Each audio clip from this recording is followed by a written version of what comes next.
পিতামাতা হচ্ছেন জান্নাতে প্রবেশ করার বৃহত্তম দুয়ার। আল ওয়ালিদু আওসাতু আবওয়াবিল জান্নাহ, এর মানে হলো জান্নাতে প্রবেশ করার সবচেয়ে সহজ পদ্ধতি হচ্ছে বাবা মায়ের খেদমত করা, তাদের সাহায্য করা।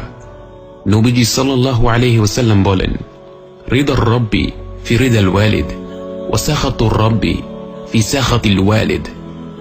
আল্লাহ তাআলার আনন্দ পিতামাতার আনন্দে, আর আল্লাহ তাআলার রাগ পিতামাতার রাগে।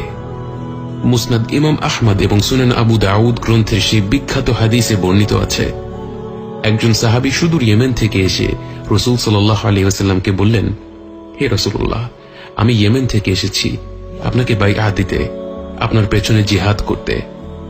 আমার বাবা মা কাঁদছিলেন, তারপরও আমি তাদের ছেড়ে চলে এসেছি আপনার পাশে থাকতে। তখন নবীজি সাল্লাল্লাহু আলাইহি ওয়াসাল্লাম বললেন, তুমি যদি সত্যি আল্লাহর সন্তুষ্টি চাও তাহলে শীঘ্রই তাদের কাছে ফিরে যাও এবং যেমন করে তুমি তাদের কাঁদিয়েছিলে তেমনি করে তাদেরকে হাসাও, তাদের আনন্দ দাও। এটাই ছিল আমাদের নবীজি সাল্লাল্লাহু আলাইহি ওয়াসাল্লামের বক্তব্য। তুমি বাবা মাকে দুঃখী করে জান্নাত লাভ করতে চাও? তিনি এসেছিলেন সাহাবী হতে, এসেছিলেন রাসূল সাল্লাল্লাহু আলাইহি ওয়াসাল্লামের পাশে জিহাদ করতে, কিন্তু তিনি তার বাবা মাকে কষ্ট দিয়ে এসেছিলেন, তাদের অনিচ্ছায় তাদের একা ফেলে চলে এসেছিলেন। এবং রাসূল সাল্লাল্লাহু আলাইহি ওয়াসাল্লাম বললেন, তুমি এভাবে জান্নাত লাভ করতে চাও, তাদের কাছে ফিরে যাও। আমরা জানি না আমরা আমাদের বাবা মাকে আর কতদিন পাবো।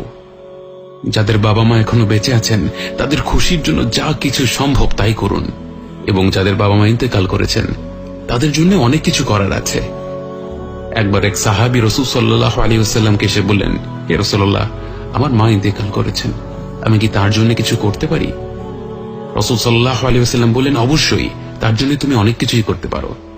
তার জন্য দোয়া করো, তার গুনাহ মাফের জন্য দোয়া করো, তার হয়ে দান সাদকা করো, কুরবানি দাও, তার হয়ে হজ করো, উমরা করো, তার আত্মীয় স্বজনদের সাথে দেখা করো, ভালো সম্পর্ক বজায় রাখো। এই সকল কাজই আপনি আপনার মৃত বাবা মায়ের জন্য করতে পারবেন। অনেক আত্মীয় স্বজনদের কথা আমাদের মনে থাকে না, কিন্তু আপনার বাবা মা বেঁচে থাকলে তারা হয়তো তাদের সাথে সম্পর্ক বজায় রাখতেন। এখন আপনার উচিত তাদের সাথে ভালো সম্পর্ক রাখা, তাদের সাথে দেখা সাক্ষাৎ করা।